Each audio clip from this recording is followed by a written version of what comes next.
আলহামদুলিল্লাহ, দেবরের বিয়েটা অবশেষে আজকে হয়েই গেল। দুজনকে যে কি সুন্দর মানিয়েছে মাশাল্লাহ। বিয়ের দিনে আমরা খুব সুন্দর করে সেজেছি, গাড়িগুলোকে সাজিয়েছি, আর তারপরে বউয়ের সাজগোজের জন্য সব লাগেজপত্র উঠিয়ে নিলাম আর নিজেরা উঠে পড়লাম গাড়িতে। আমি খুবই এক্সাইটেড নতুন বউকে দেখার জন্য।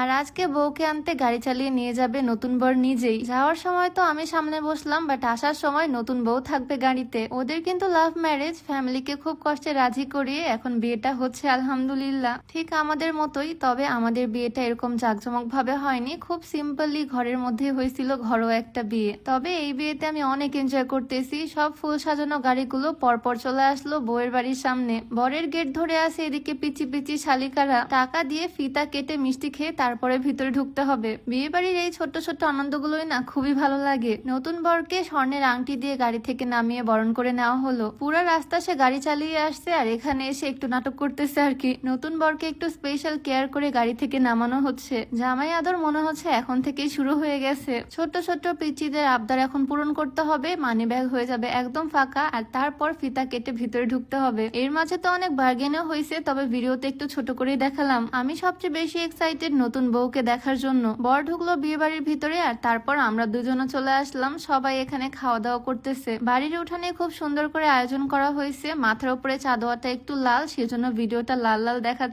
নতুন বরের সামনে কত কি খাবার দাবার দেওয়া হয়েছে, জাস্ট দেখো। খাবার দেখে তো আমারই লোভ লেগে যাচ্ছে, এত মজার মজার খাওয়া দাওয়া। তাই আমিও আর লেট করলাম না, তাড়াতাড়ি বসে পড়লাম খেতে। আগে খাওয়া দাওয়া করব, তারপর বিয়ে দেখবো। বিয়ে বাড়ি মানে তো মজার মজার খাবার দাবার। এখানে পোলাও, ভাত, ডাল, রোস্ট, গরু মাংস সবই ছিল। খাওয়া শেষে আছে দই, মিষ্টি আর কোল্ড ড্রিঙ্কস। খাওয়া দাওয়া শেষ করে চলে আসলাম বউ দেখতে, বউয়ের কাছে। আমাদের বউটাকে আজকে কি সুন্দর মিষ্টি লাগছে দেখতে, মাশাল্লাহ। আমার ভাইটা যেমন তেমন, বাট বউ পাইছি মাশাল্লাহ। সবার তো নজর লেগে যাবে, তাই বউয়ের মুখটা আমি দেখাচ্ছি না। বউয়ের ঘরে এসে দেখি এখানেও সোফা সেটে খুব সুন্দর করে তুর্কি সোফা কভার লাগানো। এখন প্রত্যেকটা বাড়িতে ম্যাক্সিমাম এই তুর্কি সোফা কভার গুলোই লাগানো হয়। আমাদের বাড়িতেও সবসময় এই সোফা কভার গুলোই লাগানো থাকে। সোফা কভার লাগালে সোফাটা দেখতে যেমন সুন্দর লাগে, সাথে সাথে প্রোটেকশনও হয়, ধুলা ময়লা পড়ে না, ফার্নিচারটা নষ্ট হয় না। তোমরা তো জানো আমি সবসময় RHHD ফেসবুক পেজে সোফা কভার ইউজ করি, কারণ তাদের পেজে থাকে আফটার সেল সার্ভিস, মানে কেনার পরে ডেলিভারি পাওয়ার পরেও যদি কোনো রকমের প্রবলেম থাকে তাহলে সেটা তারা সলভ করে দেয়, এক্সচেঞ্জ করে দেয়। যদিও আমার কোনো রকমের সমস্যা কখনো হয়নি। এই কভারের সেটটা আমি SA cover centre Facebook page থেকে নিয়েছি, তোমরাও চাইলে নিয়ে নিতে পারো। তাদের পেজটা আমি রিসেপশনে মেনশন করে দিব। যে কোনো ধরনের ফার্নিচারের জন্য, যে কোনো স্টাইলের সোফার জন্যই তারা কাস্টমাইজ করে বানিয়ে দিবে। বউয়ের রুমেও কভারটা খুব সুন্দর লাগতেছে। যাই হোক, অনেক অপেক্ষার পর ফাইনালি সেই মুহূর্ত